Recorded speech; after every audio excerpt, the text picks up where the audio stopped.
ಹೆರಗೆರೆ ಗ್ರಾಮದಲ್ಲಿ ಬಡೆ ಸಾಬ್ ದಾದನ ದರ್ಶನ ಪಡೆದು ನಾನಾ ಅಭಿವೃದ್ಧಿ ಕಾಮಗಾರಿಗಳಿಗೆ ಶಾಸಕರಾದ ಬಸನಗೌಡ ದದ್ದಲ್ ಚಾಲನೆ. ರಾಯಚೂರು ಆಗಸ್ಟ್ 10. ಕರ್ನಾಟಕ ಪರಿಶಿಷ್ಟ ಪಂಗಡಗಳ ಅಭಿವೃದ್ಧಿ ನಿಗಮದ ಅಧ್ಯಕ್ಷರು ಆಗಿರುವ ಶಾಸಕರಾದ ಬಸನಗೌಡ ದದ್ದಲ್ ಅವರು ಆಗಸ್ಟ್ 10ರಂದು ರಾಯಚೂರು ಗ್ರಾಮೀಣ ಕ್ಷೇತ್ರ ವ್ಯಾಪ್ತಿಯ ಯರಗೇರ ಗ್ರಾಮಕ್ಕೆ ತೆರಳಿ ವಿವಿಧ ಅಭಿವೃದ್ಧಿ ಕಾಮಗಾರಿಗಳಿಗೆ ಶಂಕುಸ್ಥಾಪನೆ ಮತ್ತು ಪೂರ್ಣಗೊಂಡ ಭವನವನ್ನು ಲೋಕಾರ್ಪಣೆ ಮಾಡಿದರು. ಯರಗೇರ ಗ್ರಾಮದ ಸಮುದಾಯ ಭವನವನ್ನು ಶಾಸಕರು ಉದ್ಘಾಟಿಸಿದರು. ಇದೇ ವೇಳೆ ಗ್ರಾಮದ ಮೆಥೋಡಿಸ್ಟ್ ಚರ್ಚ್ ದೇವಾಲಯ ನಿರ್ಮಾಣಕ್ಕೆ ಶಾಸಕರು ಶಂಕುಸ್ಥಾಪನೆ ನೆರವೇರಿಸಿದರು. ಗ್ರಾಮಸ್ಥರಿಂದ ಅದ್ದೂರಿ ಸ್ವಾಗತ.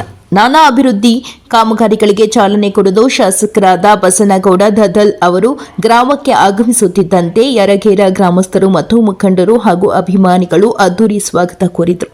ಈ ಸಂದರ್ಭದಲ್ಲಿ ಶ್ರೀನಿವಾಸ್ ರೆಡ್ಡಿ, ಬುರ್ದಿಪಾಟ್, ಮಲ್ಲಿಕಾರ್ಜುನ ಗೌಡ, ಬಸವರಾಜ್ ವಕೀಲರು, ನಾಗಪ್ಪ ವಕೀಲರು, ನಾಗೇಂದ್ರಪ್ಪ, ಕೃಷ್ಣಜ್ಜಿ, ಊರಿನ ಹಿರಿಯ ಮುಖಂಡರು, ಸುತ್ತಲಿನ ಗ್ರಾಮಗಳ ಮುಖಂಡರು, ಅಧಿಕಾರಿಗಳು, ಗ್ರಾಮ ಪಂಚಾಯಿತಿ ಅಧ್ಯಕ್ಷರು ಹಾಗೂ ಸದಸ್ಯರು, ಕಾರ್ಯಕರ್ತರು ಮತ್ತು ಗ್ರಾಮಸ್ಥರು ಉಪಸ್ಥಿತರಿದ್ದರು.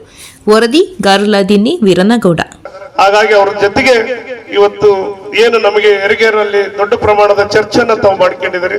ಇದನ್ನ ಖಂಡಿತವಾಗಿ ಆದಷ್ಟು ಜಲ್ದಿ ಪಿಡಬ್ಲ್ಯೂ ಇಲಾಖೆಯಿಂದ ಕ್ಲಿಯರೆನ್ಸ್ ಕೊಡಿಸಿ ಇದು ಯುಸಿಯನ್ನ ಕಳಿಸಿ ಮತ್ತೆ 1 ಕೋಟಿ ರೂಪಾಯಿಗಳಿಗೆ ನಾವು ಪ್ರಪೋಸಲ್ ಅನ್ನ ರೆಡಿ ಮಾಡಿಸಿ ನಮ್ಮ ನರಸಿಂಹವ್ರಿಗೆ ಈಗಾಗಲೇ ಹೇಳಿದ್ದೀನಿ, ಮತ್ತೆ ಪ್ರಪೋಸಲ್ ಅನ್ನ ಕಳಿಸಿ ಅದನ್ನ ಅನುದಾನವನ್ನ ತರುವಂತ ಕೆಲಸವನ್ನ ಮಾಡಮು. ಮತ್ತು ಡೇವಿಡ್ ಅವರು ನೀನು ಮತ್ತು ಇರುವಂತ ಸ್ಥಳೀಯ ಎಲ್ಲರೂ ನೀನು ಕೂಡಿಸ್ಕೊಂಡು ಹೋಗಿ ಅದನ್ನ ಪ್ರಯತ್ನಗಳನ್ನ ಮಾಡುವಂತ ಕೆಲಸ ಮಾಡ್ಬೇಕಂತ ಕೂಡ ಈ ಸಂದರ್ಭದಲ್ಲಿ ಹೇಳಿ, ನಮ್ಮ ರಮೇಶ್ ಭೋಸ್ಲೆ ಇರ್ಬೋದು, ನಮ್ಮ ಜಾರಕೇಶ್ ಇರ್ಬೋದು, ನರಸಿಂಹವ್ರು ಇರ್ಬೋದು, ಇನ್ನು ಬಹಳಷ್ಟು ಮತ್ತೆ ಇನ್ನೊಬ್ರು ನರಸಿಂಹ ಇರ್ಬೋದು, ಅಬ್ರಾಮ್ ಇರ್ಬೋದು, ಇವರೆಲ್ಲರೂ ಕೂಡ ನಿಮ್ಮ ನಿರಂತರ ಚರ್ಚೆಗಳನ್ನ ಪ್ರಯತ್ನಗಳನ್ನ ನೀವಿರ್ಬೇಕು.